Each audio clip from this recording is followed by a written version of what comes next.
Welcome everyone to another Conversations in the Void. I'm your host, Graveyard, joined as always with my off-screen producer, Salem. Make sure to say hi to him. He likes to sees everyone comments. So I'm pleased to introduce our guest for tonight. He is a writer with works including The Shape of Evil, Agoraphobia, and The Quiet Game. Please welcome to the Void, the one and only Rami Ungar. Hey everyone, Rami Ungar here. Pleasure to meet you. I should mention, The Shape of Evil is actually still a work in progress. I mean, it's coming though, right? Yeah, hopefully. I'm actually planning on pitching it to agents and editors next month. Ooh, that's exciting though. Yeah, I'm hoping it'll be able to find a home fairly quickly. It's about a 3D printer from hell. Ooh, okay. Okay, I know a good theme of your works we'll get into, satirical and societal norms and questions. I like it. I like it a lot. Thank you. So, Ron, before we get into the kind of meat and potatoes shows, I'd like to get to know you a little bit better. So, what really brought you into the world of horror, whether it be writing or movies? Oh, there were a couple of things, but I think that what really set me on the path to writing horror was Stephen King's It. I'm sure you hear that answer a lot. Uh, I read that book when I was about 11 or 12, around the same age as the characters when they're young, and I kept reading it. It was longer than I expected. It not everything I understood because I was 11 or 12 and all that psychological stuff goes right over your head. But yeah, it gave me nightmares, but I still loved it. And I kept reading it throughout that summer. And one day at summer camp, I'm just sitting at the porch of our bunk. I finish it and I'm like, these are the kind of stories I want to write. I already knew I was going to be a writer. I just didn't know where I was going to specialize. And that was that moment. Okay. I mean, that's a heck of a story to start at too.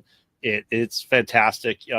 Now, did you watch the TV series that came out at that around that time? And what do you think of that comparison between the miniseries and the book then?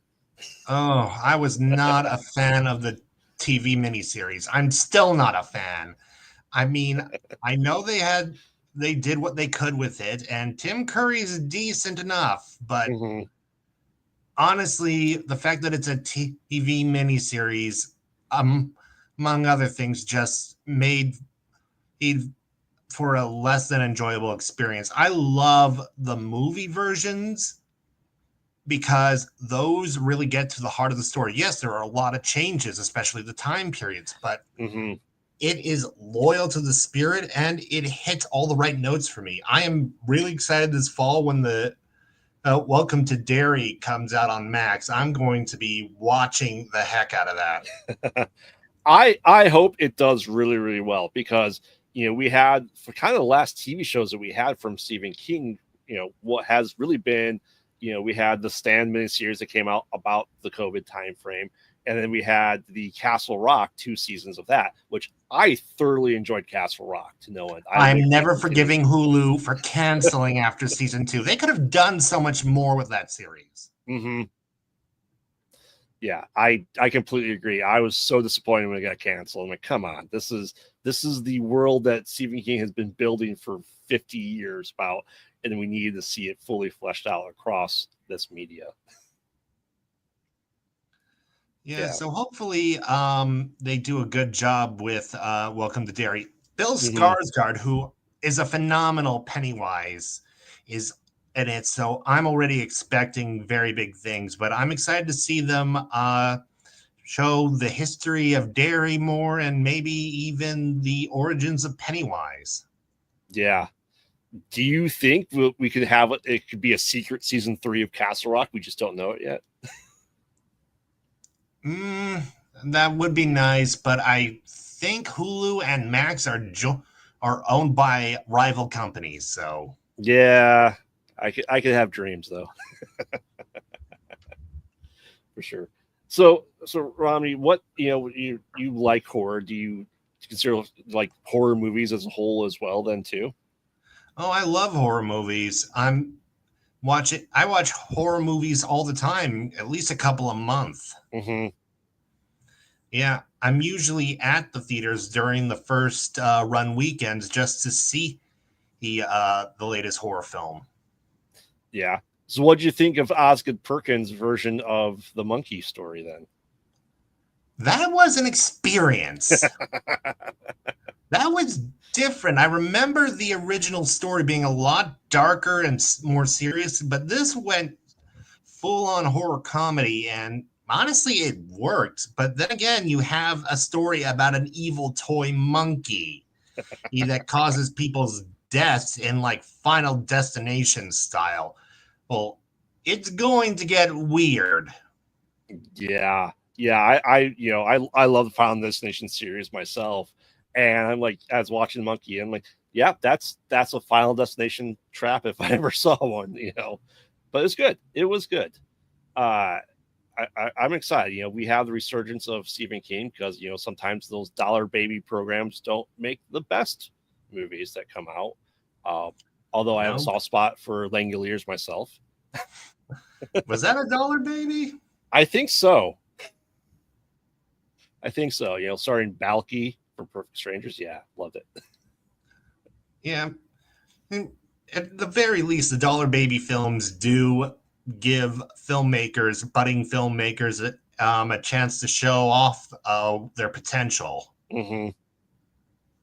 I, I I think so. I think that's a genius way to do it to have people get rights to something that's good.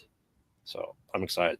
So Rami, so as a horror fan as well, so what do you consider to be like the most, this is a safe space, overrated horror IP or franchise or even property that you just don't understand why it's made say $2 billion and it's all PG-13, for example? Hands down, Well, that's my one. this is probably going to get me in so much trouble, but there are two horror films I consider to be extremely overrated, but people just love them. Hmm. And in both cases, I prefer the books. Okay. One is The Exorcist. I Hmm. saw the movie and I thought it was dated and it just led to nothing. I mean, the exorcism didn't even work. Yep. But the book was phenomenal. I loved it. It took everything about the movie and amplified it and made it scary for me. The, the other her movie is The Shining, which I know King hates the Shining movie Yes, he does. adaptation. He hates what Kubrick did with it.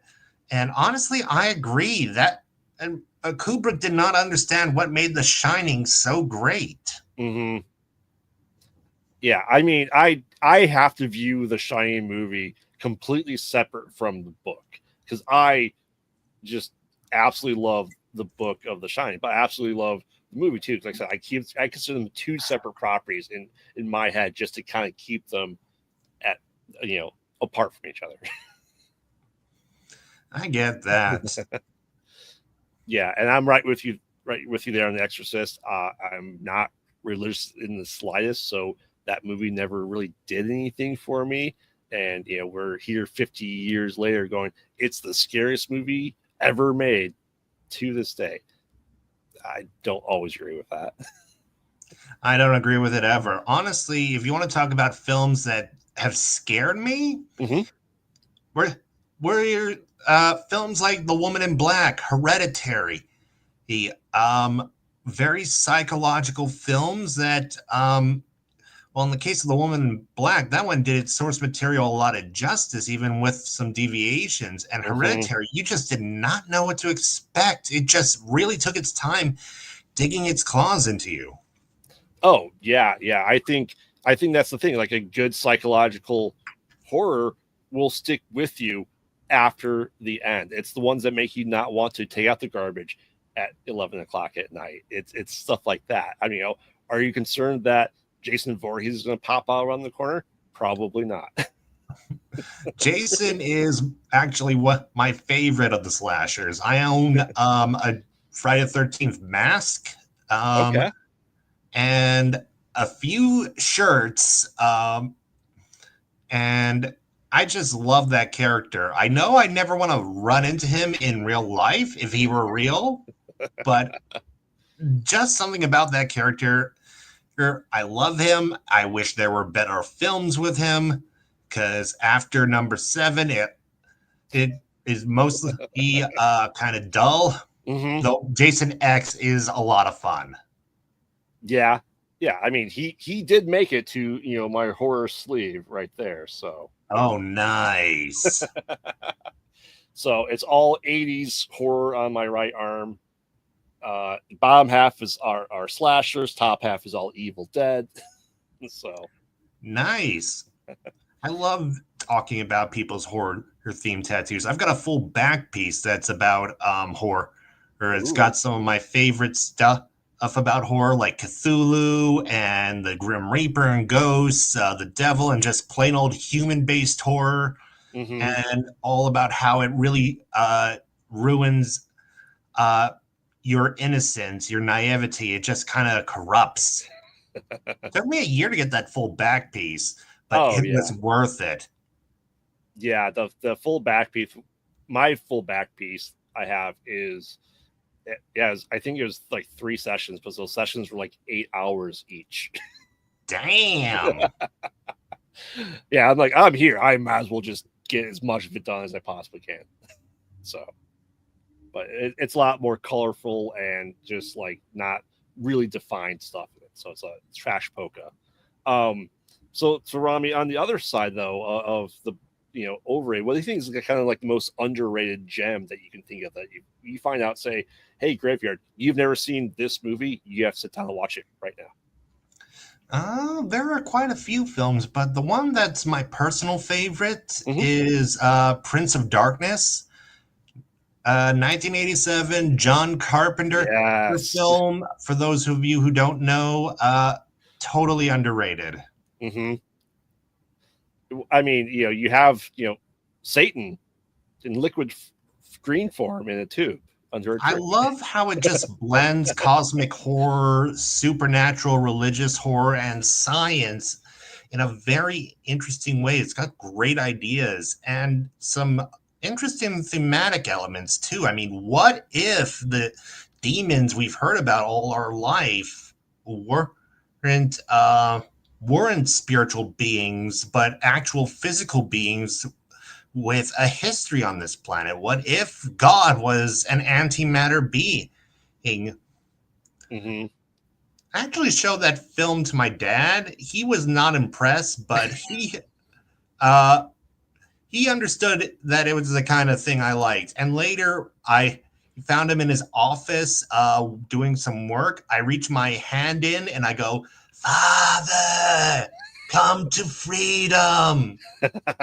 That's since become an in joke with us. Okay. Yeah, I mean, I think Prince of Darkness is a perfect middle piece of the John Carpenter apocalyptic trilogy with the Thing, obviously, and then the Mouth of Madness as the end cap of it.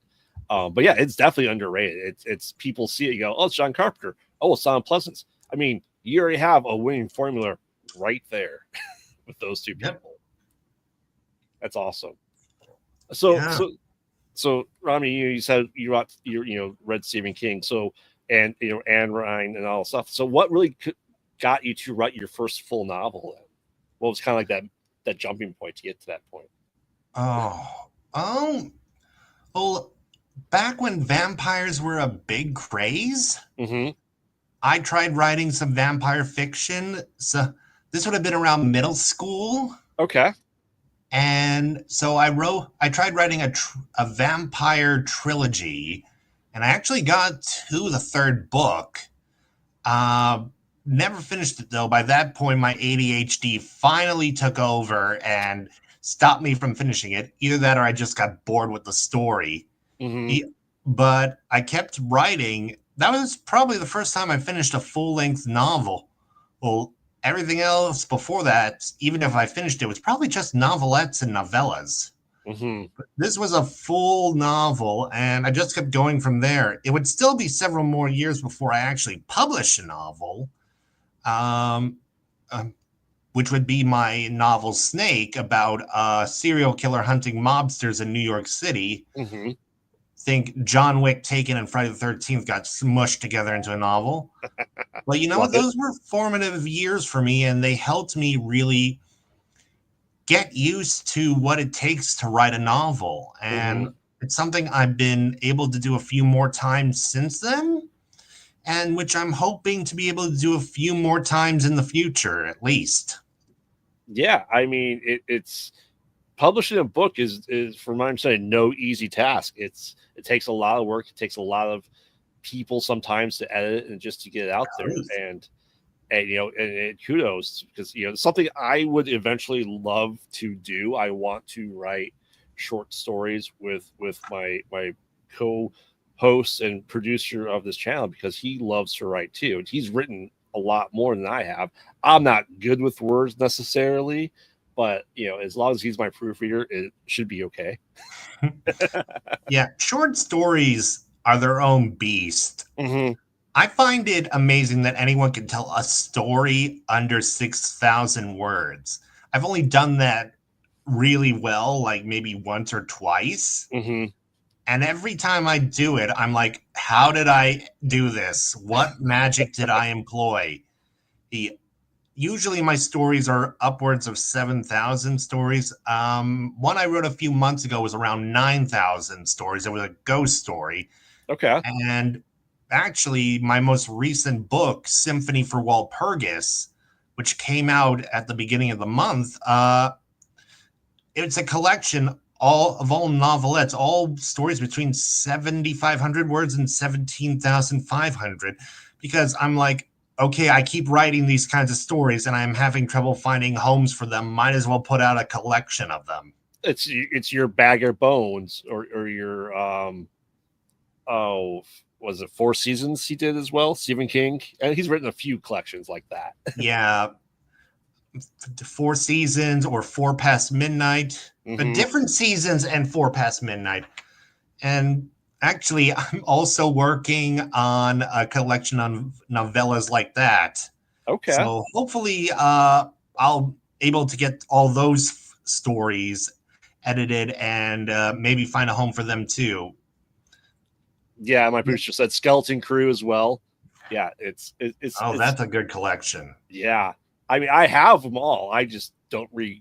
They're not always at the forefront of my vision, especially in my office here. So I kind of forget about them sometimes, which is unfortunate. But I said I do enjoy them. I have to get back to Nightmares and Dreamscapes. I read Yes. the first. I listened to a lot of audiobooks, and I listened to the first. That one's divided into three audiobooks. I listened to the first one on the way to StokerCon, and back in 2023, I've been Mm-hmm. meaning to get on the second one ever since, just have not gotten around to it. Yeah, yeah. My producer will tell you I am notoriously bad at reading sometimes. When my kids are in sports, it's a lot easier because I'm going to practice every other day and I'm just able to sit there and read it. But outside of that, with the shows, I'm like, I don't find enough time. So I don't have enough time. I don't find enough time, even just to read 2 or 3 chapters a day, if nothing else. Yeah, that's why I love audiobooks, Mm-hmm. because I can just keep reading while I'm cooking or driving or at the day job. Yeah, yeah. I mean, I was doing the audiobooks when I was driving like 2 hours into work each way. That's a great place for me to do that. But it's good stuff. As long as you're able to consume the book, it's worth it. I like hearing the readers' takes on it. I listened to Dresden Files with James, not Marsden, but Masterson. Spike from Buffy. He read as Oh, Harry Dresden. Marsters. Yeah, Marsters. He read as Harry Dresden in the Dresden Files. I'm like, he makes a fantastic Harry Dresden. I I bet it. I love that guy. Yeah. So how do you determine you're writing if it's going to be a short story or novella or even a full on novel? Do you ever have something you like? Oh, I think this is going to just be a novella, but turns out to be just a full blown novel by the end. Actually, Most of the time, I know that the story is going to be around a certain length. Hmm. I can usually guess or ballpark it, but occasionally I'm very, very wrong. For example, my third horror novel, The Pure World Comes, and The Shape of Evil, which, as I said at the beginning of this, I'm trying to find a home for. Hmm. Both started out as much shorter stories. I thought, oh, they have a bit of a complex plot, but you know what? This is probably going to be a long novelette, maybe a short novel at most. Nope. Oop. Pure World Comes became a full novel fairly quickly, and The Shape of Evil, by the third chapter, I was like, yep, this is another novel. Rami, why do you do this to yourself? But you know what? I'm just going to let the story be what it wants to be. If it wants to be a novel, well, I'll let it be a novel. If it wants to be a short story or a novelette, I'll let it be a short story or novelette. So Hmm. long as it turns out well, that's all that I care about. Right. Yeah. And you let it be a thing. You're not trying to make it, a 2,000-page novel when you only have material for 40 pages, right? Which is good. Which is good. So how do you get into the writing mood? Do you have something like sessions where you say, I have to go write for 4 hours tonight? Do you kind of give yourself like deadlines and homework, or you kind of just let it go with the flow? When I'm working on a story, I'm usually doing in the evening after I've come home from work and I've had my Hmm. dinner. So I'll come up to my office where we're in now. I'll turn on the computer. I'll put on some music, have something to drink, usually water or tea, maybe soda if I'm feeling a little crazy, or maybe something with a bit of alcohol in it if it's a Hmm. weekend. I'll burn some incense in the background and I'll just try to get at least 500 words down per writing session. Usually, if switch flips somewhere and I'm able to get anywhere between 700 and sometimes even 2,000 words down. Okay, that's And that's when that's good. Thank you. And when I'm editing, I aim for at least 3 pages per editing session. Usually, I get a lot more. Like this evening before we started, I was doing some editing and I can't remember the exact amount off the top of my head, but it was at least, I want to say, at least 20 pages of editing. Oh wow. Yeah. Yeah, I can get really into a groove. I have to be very careful when I get into those grooves because I gotta go to bed at some point and get ready for work in the morning. Yep, that's I get that. Doing shows like this, I do multiple shows a week and go. I do it all after work and before bed. It's a process, but it's your creative outlet, and so you're able to do it at what you feel. Now, do you kind of have like outlines laid out when you're writing these stories? Like, do you have like the kind of the idea and end point, and you just kind of fill it in then? 99% of the time, I'm using an outline because I have a terrible memory at times, Hmm. and B, it's just easier to organize my thoughts that way. When I'm outlining the story, I'm able to get all these twisting thoughts about the story and get them into some sort of concrete form before they mutate on me. Hmm. And then when I write it out, yeah, the story might change a bit more or during the writing process, but it still gets concrete. It becomes fixed almost, and I'm able to work with that. It and that's helped me through the years produce as many stories as I have, and uh, even get some of them published. Hmm. Yeah, I mean, I don't know. Like, I haven't really written anything, but like when I'm making a video that I'm recording and editing, I find myself really too much going. I could edit this forever. I'm never gonna be truly happy with it. But as a writer, how do you come to that like realization that you're done without doing like a second edition? Funny you should mention it. Back in high school, my English teacher, Mr. Guinan, Hmm. once said that a story is never perfect. It's just done. You've done everything you can to it. If you do anything more, you're going to ruin it. It's not perfect, but then again, what is perfect when it's made by human hands? Mm-hmm. It's just done. And that helps me get to the point. It helps me write. I mean, I'll get out a first draft, and I really don't care about making it perfect because it's a first draft. Its job is to exist. I'll keep cleaning it up with every successive draft, and eventually I'll get to the point where I'm satisfied enough that I can try the sending it around and hopefully finding a home for it. And when I do find a home, oftentimes I'm told to give it a few more edits. I'm fine with that. Mm-hmm. And eventually we get a story out, and it turns out, and usually people like it, which makes me happy. Yeah. I mean, how long do you think that total process is from the idea to for publication for you? Like, what's that time frame generally about for you? I squirrel away ideas like some people squirrel away canned goods for the apocalypse. I just have these lists, these Word documents full of ideas, depending Mm-hmm. on the length of the story. The what I think the length will be anyway. And I've got so many ideas, some of which date back years and years, but it really depends.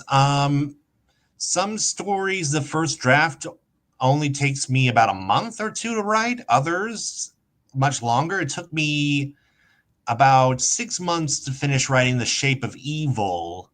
Mm-hmm. Well, the first draft of that. Uh, Other books, and getting them published, well, that depends. I self-publish some books, I publish with publishers other books. On average, when I do it with a publisher, it takes about 21 months. Oh wow. Yeah. Uh, but with a self-published book, that can be reduced to maybe 6 months at most. Just Okay. I just try to get it as polished as I can and create a badass cover and then do as much marketing work as possible, which is why I'm really appreciative of you putting me on the show, by the way, Of because course. this is a great opportunity to tell people about the work that I do and maybe get them interested. One day I'd really like to be able to write full time, so being on a show Mm-hmm. like this helps me get to that point. Oh yeah, I said I do the show to meet creative people like yourself. Is the whole reason the show exists is because I realize I love talking to people, especially in the horror world, about their work and just kind of seeing what drives them and what their creative process looks like. Just because I'm in the independent horror world, and I just like to just meet people and network them with them and do this show. It's awesome. I love it. Wouldn't I trade love for the it world. too. And horror people are just some of the nicest people out there. Mm-hmm. There we're I think it's because we get our darker urges out through the media we consume and create. Mm-hmm. Like we have no room to like feel like punching someone because we're too busy exercising our demons through the written word or through watching a scary movie. So we're all just very friendly with one another and with other people, and it's just a fun time had by all. Yeah. I said we did our first con in November at Days of the Dead in Chicago, and we had a table for the show and the production team I'm part of. And I never really went to cons like that, but like just the experience over those 3 days was just game changing. How nice everyone was around you, and just everyone wants to talk to you, and it's just great to be able to tell your story and hear other people's stories too. Yeah, it was a lot. Those cons can be a lot of fun. Mm-hmm. And whether I'm there as a vendor, just as an attendee, it's great. You get to talk about stuff that you normally can't talk to with other people, like cannibalism or serial killers or which demon is cooler, Beelzebub or Paimon, and at the same time, you can catch up with friends, talk about life, work, love, and nobody gives you a weird look because you mix those subjects together. And it's just a really great experience.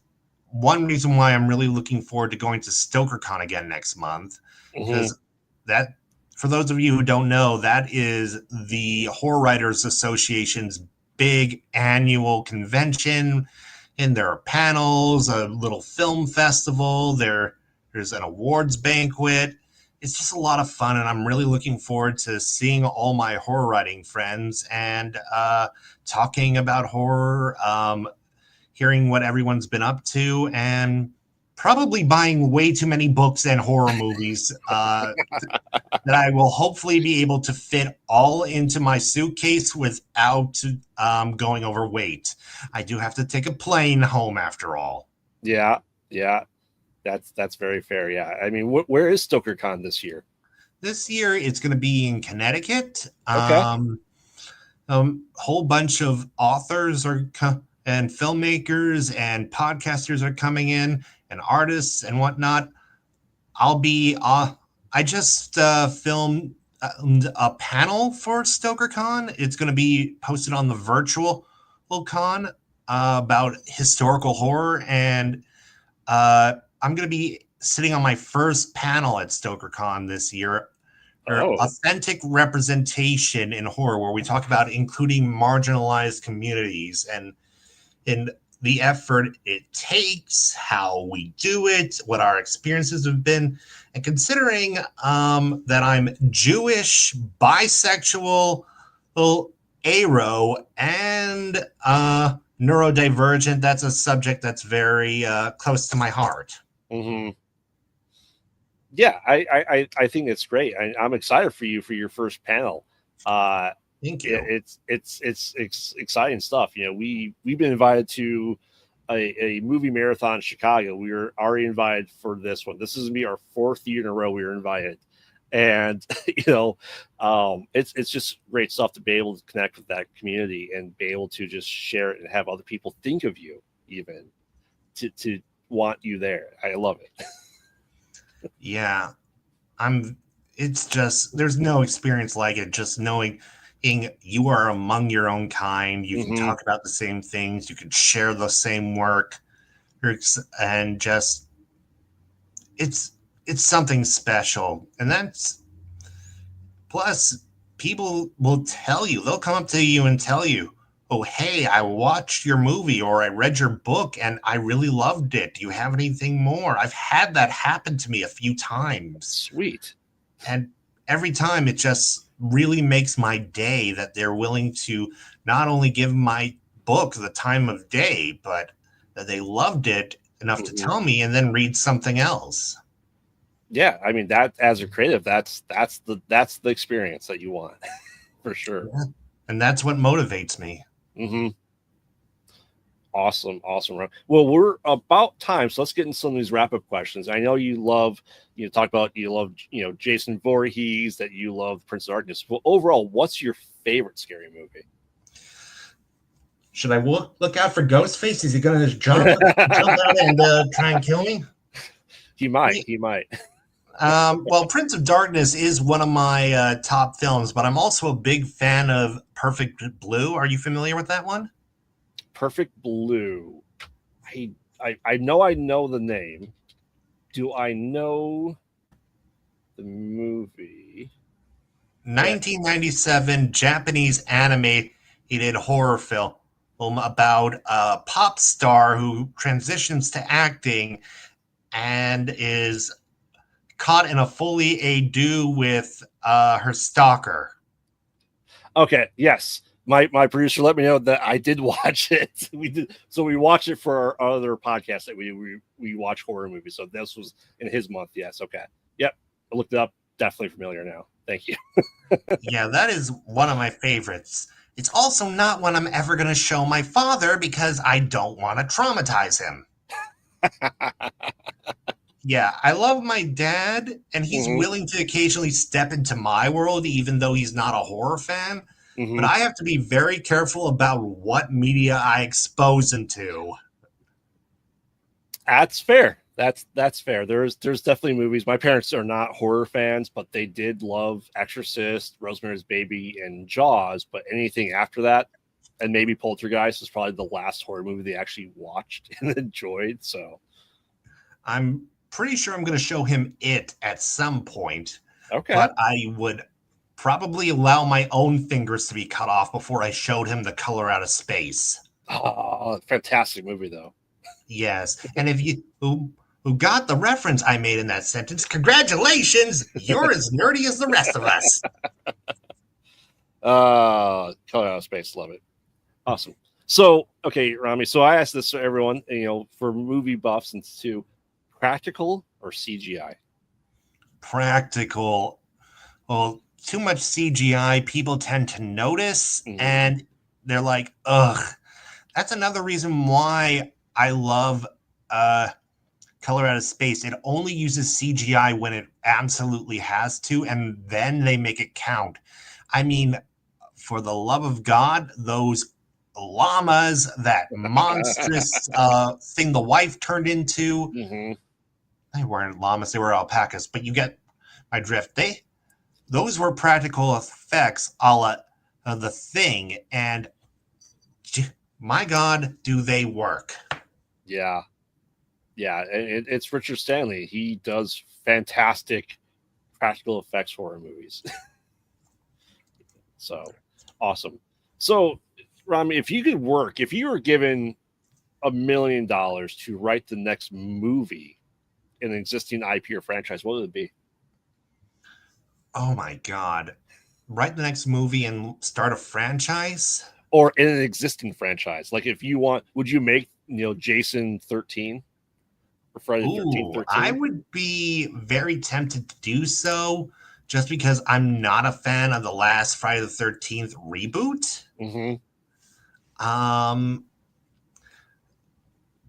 Maybe I would do that. I could also see myself maybe adapting one of my stories for film. There are quite a few that I think, hey, this would make a really good film. Um, um, in the new book, for example, Symphony for Walpurgis, Mm-hmm. there are a few stories in that one that would probably make great movies, like Blood and Paper Skin, which is about people trapped inside a jail by what they think might be a serial killer. Okay. Uh, there's another story with carnivorous horses in it that I think people would love to see. Uh, and one of my best stories is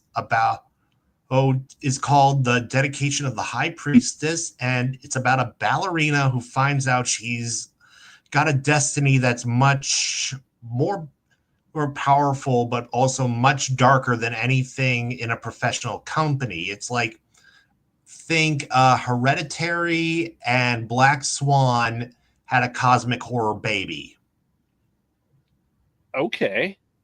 Interesting. Yeah, I would love to see a Hmm. movie version of that one. Yeah, I mean, I could help you out with really low budget horror versions of it, but big budget, I don't have big budget, unfortunately. Uh, well, I'm not opposed to having you take a look at some of my stories. So if you read something and you think, hey, we can make that into a decent movie with our budgets, let me know. Absolutely. I don't cost an arm and a leg, literal or figurative. Awesome. Awesome. We'll definitely keep that in mind. I said we're looking for stuff. I want to direct stuff. I have a camera. And so yeah, I'm definitely interested. All right, Rami. So any advice for people getting into the world of writing? I've got plenty of advice on that. But the thing you got to keep in mind, first off, if you're serious about this, I've got three things actually. Mm-hmm. First, you do have to read a lot before you actually start writing. I know that some people make that seem like it's negotiable. It's not. Other writers are your best teachers. I would not be where I am today if I did not read even in 3/4 of the amount I do. So definitely do some reading. Two, who who carve out time to write. A time fairy is not going to come down and just be like, bibbity boppity boo, here are 3 months to work on your next masterpiece. Make the most of them. You really got to carve out that time. It might take away from playing video games or watching your favorite show or spending time with family. You know what? You still got to carve out that time if you want to write. Mm-hmm. And finally, don't put so much pressure on yourself. Make a goal of a word count. If you're starting out, I would say 250 words or about a page each, and don't expect it to be perfect. Like I said earlier, the first draft is always just to exist. It can be total shit. They often are. That's what they are. They are the manure in the flower beds, Mm-hmm. out of which something amazing will grow. So don't expect your manure-filled flower bed to be a work of art right off the bat. But I made it pretty. I bought the shiny box and everything for it. That's awesome. It's good advice. All right, Rami, you ready for your random horror trivia question? Hit me with it. All right, top one off the deck. What 2013 Guillermo del Toro film features a young couple who take in their 2 feral nieces and a supernatural spirit? Oh, I know this one. And is it Mama? Yes. Oh, I could not remember if that was the right name. Yep, that's definitely it. Yeah, it's an interesting movie. Wasn't Andy Muschietti also part of that one? Maybe. I don't know off the top of my head. I'm pretty sure he was, because can see some similarities between the design of Mama and that creepy woman in the painting in It. Yeah, that's very true. Huh. Never put those two together. Interesting. Awesome. All right, Rami. So before we go, where can people find you, learn all about you? Give us your pluggables. Well, I have a website, RamiUngar.com. That's RamiUngar, thewriter.com. I'm also on Facebook, YouTube, Instagram, Blue Sky, and Threads. And Instagram. I'm not sure if I mentioned that. Also, you can find me at all the online retailers. I especially recommend checking out Symphony for Walpurgis, my new book. Came out this month. Features tales of cryptids, malevolent spirits, and even a Jewish exorcism. Like was it The Box? Better than The Box. Well, I mean, that's not hard to do, but yes, good. At least I like to think so. Haven't heard any complaints yet. Awesome. Well, Rami, thank you very much for coming on the show. It was an absolute pleasure. And for anyone, thank you for having me. Of course. And for anyone new here, follow us on all social media at Pod Out at Night. We'll see you next time. Don't get lost in the void. Good night.